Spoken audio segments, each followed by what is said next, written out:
Hey, step away from the vehicle. We don't need people lurking in this neighborhood. Lurking? Officer, I live here. This is my car. Yeah, sure it is. Look, drop the attitude and show me some ID. I don't need ID in my own home. You're harassing me. Last chance. Hands on the hood or you're going in cuffs. Don't do it. I'm a senior DOJ attorney. Step away from the vehicle, now. Noah Holloway's voice cut through the concrete garage like a blade. His flashlight beam pinned to Nicole Harris's face so hard it made her squint. You've been lurking down here. He moved closer, shoulders squared as if the words alone were enough to make the accusation true. Nicole didn't move away from her car. She tightened her grip on her tote bag strap and swallowed once slow controlled. One wrong flinch, and she knew exactly how this could go. Lurking, Nicole's voice stayed level, but her throat felt dry. Officer, I live here. This is my car. Noah didn't soften. He didn't ask a follow-up question. He didn't look at the key fob in her hand. He just pushed his command forward like a battering ram. Lose the attitude. Show me your ID. And right there, under the harsh white spill of fluorescent lights with her own garage door behind her and the exit ramp in front, Nicole understood the immediate threat.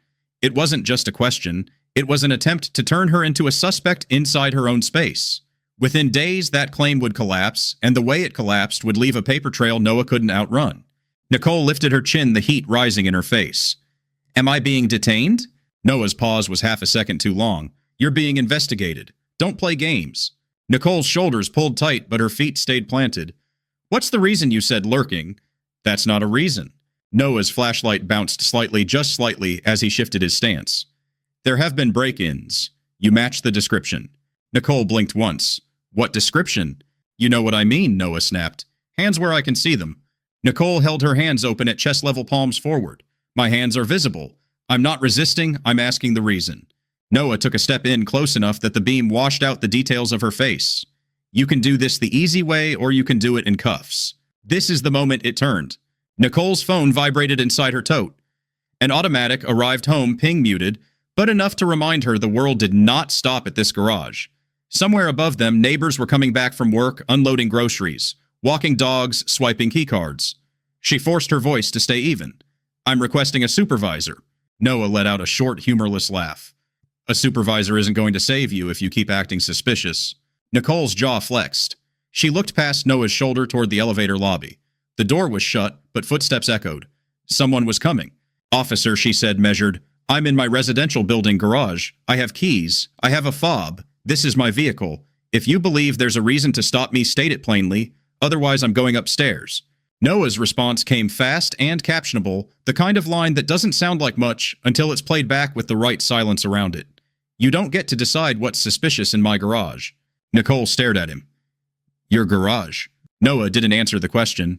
He angled his body to block the path between her and the elevator lobby like it was reflex. ID. Now. Nicole's fingers trembled at the edge of her tote strap. She hated that her body betrayed her, even when her voice didn't. She took a controlled breath. I'm not refusing to cooperate. I'm refusing to be bullied. I want a supervisor. Noah's radio crackled once, static, and he keyed it without taking his eyes off her. The audio popped and clipped like the words were fighting to get out clean. Dispatch. I've got a suspicious person in the garage refusing ID, might be casing vehicles. Nicole's eyes widened a fraction. That's not true. Noah didn't lower the radio. She's getting combative. Combative, Nicole repeated, and for the first time her voice sharpened. I'm standing still. I'm speaking. That's not combative. The elevator lobby door opened. A man stepped out with a grocery bag hooked over one arm and a small dog on a leash. He froze mid-step when the flashlight beam swung, catching him in its edge. Sir Noah barked without looking at him, keep moving. The man hesitated, dog sniffing at the concrete. What's going on? Nicole turned slightly toward him, careful not to make any sudden moves. He says I'm lurking. This is my home. I'm asking for a supervisor. Noah's flashlight snapped back to Nicole's face. Ma'am, stop trying to pull bystanders into this. The man's brow furrowed. She lives here. I've seen her. She's in 4B, right? Nicole exhaled a tiny release she didn't want to show. Yes. Noah's jaw set. He didn't look at the man. He didn't ask the man's name. He didn't ask how he knew. He just doubled down like verification itself was an insult. Sir, I said keep moving. The man didn't move. He stepped back toward the lobby instead, dog leash tightening. I'm not interfering. I'm just standing. Nicole's voice went calm again, deliberately calm. Thank you. I'm not resisting. I'm requesting a supervisor. Noah stepped closer, Put your hands on the hood. Nicole didn't. Her heart punched once hard. Am I under arrest? You will be, Noah said, and his hand dropped toward his belt. Hands on the hood. Nicole's mouth went dry again like the air had been sucked out of the garage. She could feel the concrete under her shoes, the cold rising through the soles. She could also feel the eyes now one bystander and the possibility of more. That was the only thing keeping Noah from grabbing her outright. What the officer didn't know was that more than one phone was already coming up. The sentence would matter later, not because it was dramatic, but because it was ordinary, a neighbor doing what neighbors do when something feels wrong. A second elevator dinged. 2 women stepped out, one holding a toddler on her hip, the other carrying a laundry basket. They stopped the moment they saw the stance Noah's body squared Nicole boxed in by her car. The woman with the toddler spoke first cautious. Is everything okay? Noah didn't answer her. He kept his eyes on Nicole. Last warning. Nicole turned her head just enough to address them without moving her feet. He's accusing me of lurking in my own garage. I live here. I'm asking for a supervisor. The toddler's mother looked from Nicole's car keys to Noah's posture. She has keys. Noah's voice rose. Ma'am, don't coach her. Nicole's shoulders tightened again. She felt anger press up behind her ribs like steam. She pushed it down. I'm not being coached. I'm asking a simple question. What is the reason you're detaining me? Noah's answer landed like a door slam. Because you're acting like you've got something to hide. That was the selective proof rejection right in front of witnesses, Key's fob neighbors recognizing her. None of it counted because he didn't want it to count. One of the women lifted her phone not aggressively, just enough that the screen faced outward. Officer, are you recording? Noah's eyes flicked just once to the phone. This is a lawful stop. Put that away. The woman didn't. I'm in a public area of my building. I'm not interfering. Nicole's breath steadied as she realized what the phones did. They didn't protect her from everything, but they pressured the story Noah was trying to tell. Nicole's voice stayed even. Officer, I want your name and badge number. Noah's lips curled. You can read it when you're in handcuffs. The line was so casual, it almost sounded practiced like a refrain. It would come back later, word for word. Nicole swallowed her anger. I'm not resisting. I'm requesting a supervisor. Noah stepped in and pointed at the hood of the car. Hands. On. The hood. Nicole's hands hovered near her chest. She hated the choice. If she complied, he'd take it as confession. If she didn't, he'd call it resistance. She felt her fingers go cold. Nicole, the man with the dog, said softly like he was trying to keep her anchored. Just keep talking. We're right here. Noah snapped his head toward the man for the first time. What did I tell you? Move. The man took a step back, but he didn't leave. I'm not going anywhere. She's not doing anything. Noah keyed his radio again. The static made half the words mushy. Need a unit to the garage? Subject refusing commands. One of the women muttered, not loud but audible. This is ridiculous. Noah's flashlight jittered. He adjusted his grip. That tiny shake, barely noticeable, was the first crack. He was realizing the witnesses weren't buying it. Nicole took a breath and said the sentence that was true and also dangerous. Officer, I'm a senior attorney with the Department of Justice. The garage went weirdly quiet. Even the toddler stopped fussing. The dog stopped sniffing.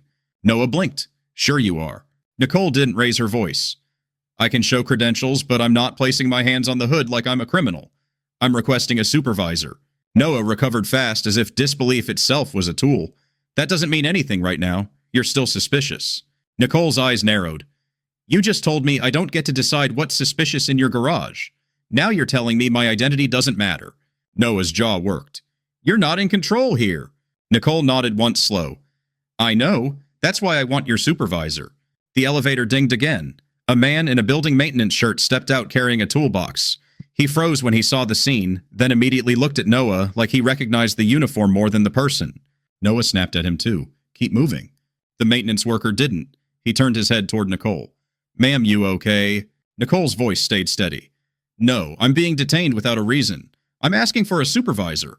The maintenance worker looked toward the lobby as if deciding whether to go back in. I'm calling building security.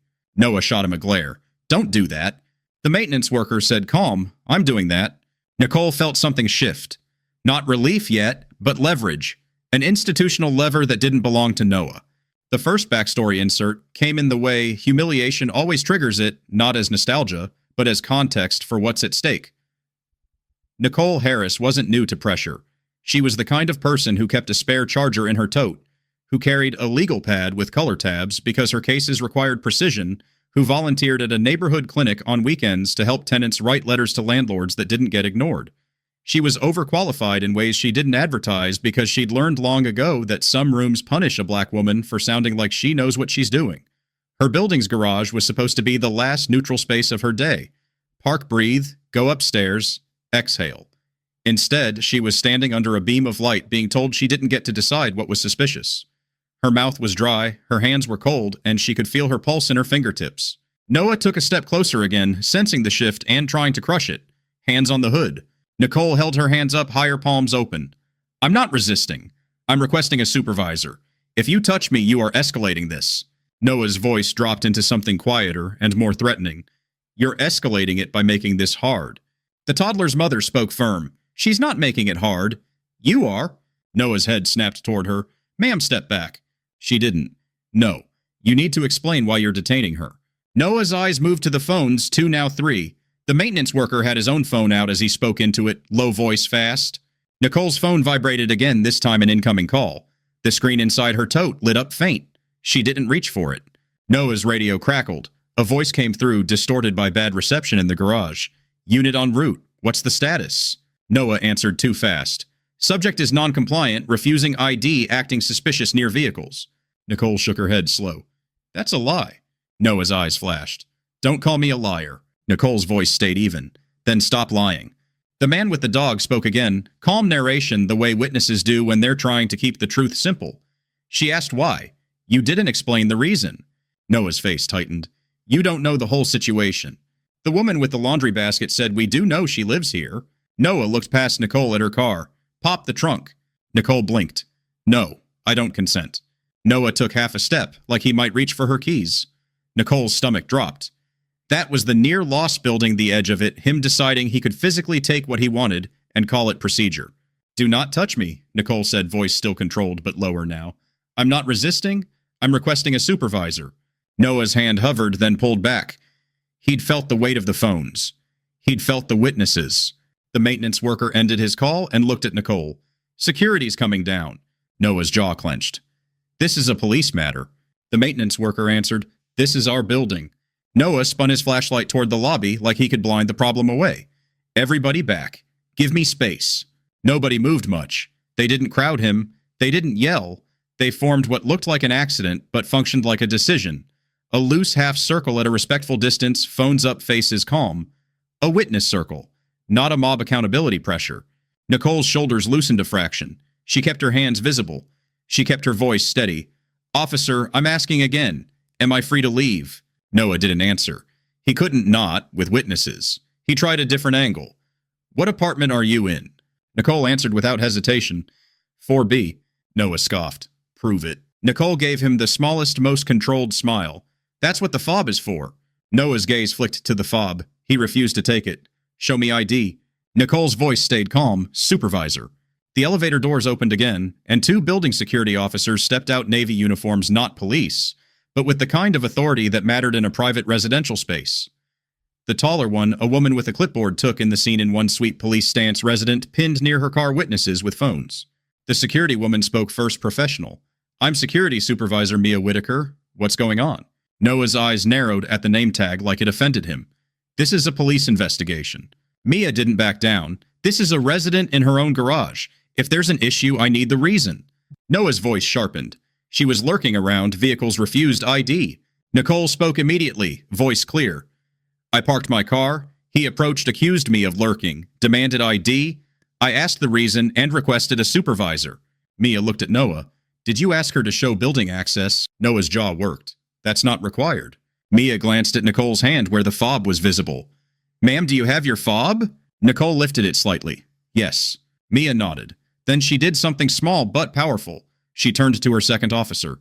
Radio the desk. Confirm 4B, access is valid. Noah snapped, You can't. Mia cut him off calm.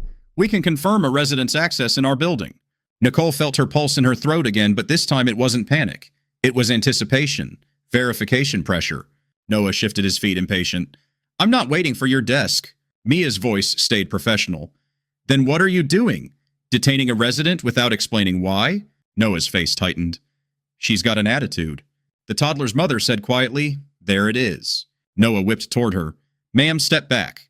Mia stepped slightly into Noah's line of sight, not blocking him physically, but intercepting his control of the scene. Officer, do you have a supervisor en route? Noah's radio crackled again. Sergeant on the way. Mia nodded once, then looked at Nicole. Ma'am, are you okay? Do you need medical aid? Nicole shook her head. No, I just need him to stop threatening to cuff me. Noah snapped. I haven't cuffed you. Nicole replied calm. You threatened it. In front of everyone. The laundry basket woman added, he said it. The man with the dog said we heard it. Noah's lips pressed into a line. He didn't like that his words now belonged to the room, not just to him. The second backstory insert slipped in as Nicole waited, hands still up, body held carefully. Nicole had learned to be exact with her words because she'd watched people twist them.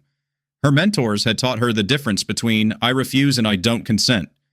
She'd spent late nights reading case files that weren't dramatic on paper, but were devastating in real life, ordinary people, folded into systems because someone with a badge decided they were suspicious. She didn't carry her job title like a weapon. She carried it like a responsibility. And in this moment, standing in a garage with a flashlight in her eyes, she understood a grim truth. If this could happen to her, it happened to everyone who didn't have the vocabulary to push back. Mia's radio chirped. She listened, then looked at Noah. Desk confirms 4B access is active. Noah's face flickered just a flicker. He tried to mask it with irritation. Doesn't mean she wasn't doing something. The bystanders didn't speak for a second. That silence wasn't confusion. It was the moment everyone understood the accusation had lost its anchor, and Noah was still holding it like a weapon anyway. The elevator doors opened again. A uniformed sergeant stepped out, Evan Beckett, older, heavier, in posture, eyes scanning. He took in the phones the security supervisor the resident boxed near her car. Evan's voice was firm but measured. Officer Holloway. What's happening? Noah stepped toward him, fast-talking over the room. Sarge, suspicious person in the garage, refused ID, acting evasive near vehicles. Nicole spoke immediately, controlled. Sergeant, I'm Nicole Harris. I live here. I parked my car. He accused me of lurking and demanded ID. I asked the reason and requested a supervisor. He threatened to cuff me. Evan looked at Noah. Did she provide building access? Noah's jaw clenched. Security says she has access. Evan's eyes narrowed slightly. So she's a resident. Noah tried again. Residents can still break into cars. Mia stepped in professional. Sergeant, there's no report from security of her doing anything. She was by her own vehicle. Evan looked at the witnesses, then back to Noah. What's your specific reason for detaining her? Noah's voice rose. Her behavior. Her attitude. She's being... Evan cut him off. That's not a reason. Noah stiffened. Sarge. Evan held up a hand. No, answer the question. Noah's eyes darted to the phones again. The witness circle didn't move. The toddler's mother's arm didn't drop. The man with the dog didn't look away. Noah exhaled hard. She was down here alone, late, near vehicles. Nicole's voice was quiet, but sharp. It's a residential garage. People park here, alone, at night. Evan's expression hardened, not at Nicole. At the pattern. Officer Holloway stepped back. Noah's shoulders lifted slightly like he couldn't believe he was being told to yield. Sarge, she's refusing to identify. Evan's voice stayed even. She identified as a resident. Security confirmed. She's not under arrest. You don't need to escalate. Noah's jaw worked. So we just let people mouth off. The viral quote came back in a new form like a boomerang that had been thrown and finally returned. Evan looked at Noah and said loud enough for the witnesses to hear, you don't get to decide what's suspicious in someone else's home. Noah's face went rigid. That was the freeze moment. The garage didn't echo with argument anymore. It held a stillness you could feel. Nicole's eyes met Mia's for a brief second. Mia's expression didn't celebrate. It simply acknowledged the truth had landed, and now the room would not let it be unsaid. Evan turned to Nicole. Ma'am, are you free to leave? Nicole kept her voice calm, but her hands finally lowered an inch. That's what I've been asking. Evan nodded. You're free to go. I'm sorry this happened. Noah snapped Sarge. Evan's tone sharpened. Officer Holloway, not another word to her. Noah's face flushed. He looked like he wanted to argue, but the phones were still up. The witnesses were still steady. His control was gone. Nicole took a small step toward the elevator lobby, slow, deliberate, like she was refusing to give anyone a reason to claim she lunged. Her knees felt faintly weak. She hated that too. Mia spoke to Nicole gently. Ma'am, we can escort you to the elevator. Nicole nodded once. Thank you. As Nicole moved, Noah shifted as if to follow. Evan stepped in front of him, a small intercept that didn't look dramatic, but was absolute. No. Noah's hands flexed at his sides. So we're just going to let her disrespect me. Evan's eyes held him. You disrespected yourself. Nicole heard it, and she didn't react. She kept walking. The toddler's mother lowered her phone and spoke softly not to Noah, but to Nicole as she passed. We're sorry. We saw. You did nothing wrong. Nicole's throat tightened. Thank you, she managed, and her voice almost broke on the words. She swallowed it back. The elevator doors slid open. Nicole stepped inside with Mia beside her. The doors started to close, then paused. Someone else hit the button. The maintenance worker stepped in too, toolbox still in hand, eyes forward. As the elevator rose, Nicole finally let her shoulders drop. Her hands shook. She pressed them together lightly to hide it. Mia spoke quietly. Ma'am, I'm going to file an incident report on the security side, and I'm going to request that building management contacts the police department leadership about what happened. Nicole nodded, jaw tight. Please do. The elevator's speakers crackled an old, slightly warped sound, and for a second, the audio stuttered, turning a simple chime into a harsh buzz. The imperfection was minor, but it was enough to make Nicole flinch. Her nervous system was still in the garage. When the doors opened on her floor, Nicole stepped out and paused in the hallway. She turned to Mia. I'm going to be very clear. I want the officer's name documented. I want the sergeant's name documented. I want the witness's contact information preserved. I want their statements preserved. Mia nodded. Understood. The maintenance worker added, I'll give my statement. Nicole looked at him. Thank you. She walked to her door, hands still slightly trembling, and unlocked it. Inside, the quiet didn't feel like safety yet. It felt like the moment after a storm when you're waiting to see what broke. Nicole set her tote on the kitchen counter and pulled out her phone. She had missed 3 calls, one from a colleague, one from her sister, one from an unknown number that might have been the building office. She called her colleague back first. Nicole, the colleague, answered immediately, voice tight. You okay? I saw your location ping and... Nicole exhaled. I'm okay. I just got profiled in my garage. There was a pause, heavy. Did you get names? Yes, Nicole said, and witnesses. And building security is involved. Good, the colleague replied. Keep it plain. Keep it documented. Do you want counsel on speakerphone? Nicole looked at her hands. They were still shaking, but less. Yes, not for drama, for protection. Downstairs, Evan Beckett had pulled Noah aside near the lobby desk, away from the witnesses, but not away from accountability. He spoke low, sharp. You had no reason. Noah's face was still red. She was hostile. Evan's voice stayed controlled. You let hostile mean not submissive. That's not how this works. Noah's eyes flashed. So now I'm the bad guy. Evan looked at him. You threatened to cuff a resident because you didn't like her tone. Noah clenched his jaw. She tried to pull the crowd on me. Evan's answer was cold. The crowd came because you escalated. Noah's radio crackled again. Dispatch asked if the scene was clear. Evan answered clear. No arrest. Resident verified. Noah muttered unbelievable. Evan turned his head slightly, voice quiet but absolute. You're done for tonight. Go write your account. Keep it factual. Noah stiffened. Sarge. Evan cut him off again. Go. Noah walked away, posture rigid, anger radiating off him like heat. He didn't look at the witnesses. He couldn't. The next day, building management contacted the police department liaison for the area not to inflame anything, but because residents were shaken and security staff were furious. A resident had been boxed in under a flashlight beam and threatened with cuffs in a space the building promised was safe. Nicole didn't post anything. She didn't need attention. She needed institutional response. By midweek, the institutional backbone started moving in visible ways. A watch commander called Nicole with a measured professional apology that didn't overpromise. A city risk manager was looped in because the building's management company wanted assurances for tenant safety and clear procedures for future calls. An operations manager for the building scheduled a meeting with security leadership and requested a clear escalation pathway if a resident is suspected without a specific reason. Building security must be included immediately, and residents must be treated as residents first. Nicole attended the meeting with her colleague on the phone legal counsel named role only there to keep the conversation disciplined and factual. The building's security supervisor, Mia, brought her own notes and her officer's statements. The maintenance worker provided a simple narration, what he saw, what he heard, what he didn't see. The toddler's mother provided a statement too calm and direct. The police department didn't throw Noah Holloway under the bus in public. It didn't need to. What mattered was that the department couldn't pretend it was nothing. At a second meeting, a supervisor repeated Noah's line back to him. Not angrily, clinically. You told her, you don't get to decide what's suspicious in my garage. Noah sat in a chair under a bright office light face, stiff. It was a figure of speech. The supervisor didn't debate. It was a claim of ownership over a space you don't own. Nicole wasn't in that room. She didn't need to be. The truth had already been held steady by witnesses, by security, by a sergeant who finally said the quiet part out loud. The resolution was stepwise and earned.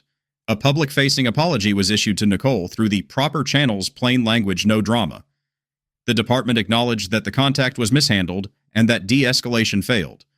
The building received a written assurance that the department would coordinate with security leadership for future garage calls unless there was an emergency.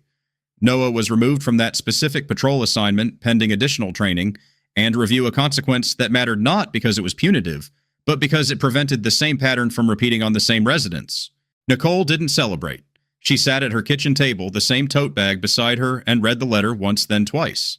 The letter didn't erase the way her hands had shaken.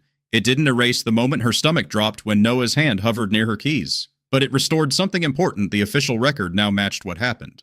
That weekend, Nicole walked into the garage again, keys in hand, shoulders tense. The fluorescent lights buzzed softly overhead. She paused by her car and listened. Nothing. Just the hum of a building doing what it was built to do. Behind her, the elevator dinged, and the man with the dog stepped out. He nodded at her simple. "Hey!" Nicole nodded back. "Hey!" He hesitated, then said, "Glad you're okay." Nicole inhaled, then let it out. "Me too." She got into her car, closed the door, and for the first time since that night, she felt the quiet settle in as something closer to safety than silence. First, if an authority figure confronts someone with vague accusations, like suspicious or lurking, the most stabilizing move is to keep the questions plain and repetitive. Ask the reason, ask if you are free to leave, and request a supervisor without matching their volume. Next, if you can do so, safely create proof pressure by calmly raising a phone to record and by encouraging witnesses to narrate what they see in simple sentences like "she's not resisting," and "he didn't explain the reason," because clarity is harder to distort later. Then prioritize safety over winning an argument in the moment. Keep hands visible, avoid sudden movements, and let institutional actors with legitimate roles building security, a sergeant, a supervisor, take control of the scene when they arrive. Afterward, capture the basics while memories are fresh: names, roles, witness contacts, and a clean timeline, and ask the relevant institutions to preserve footage and statements in plain language. Finally, pursue accountability through realistic channels, such as building leadership department supervision and risk management, rather than expecting instant punishment, because durable change comes from documented patterns and formal review. Some elements are selectively fictionalized for education.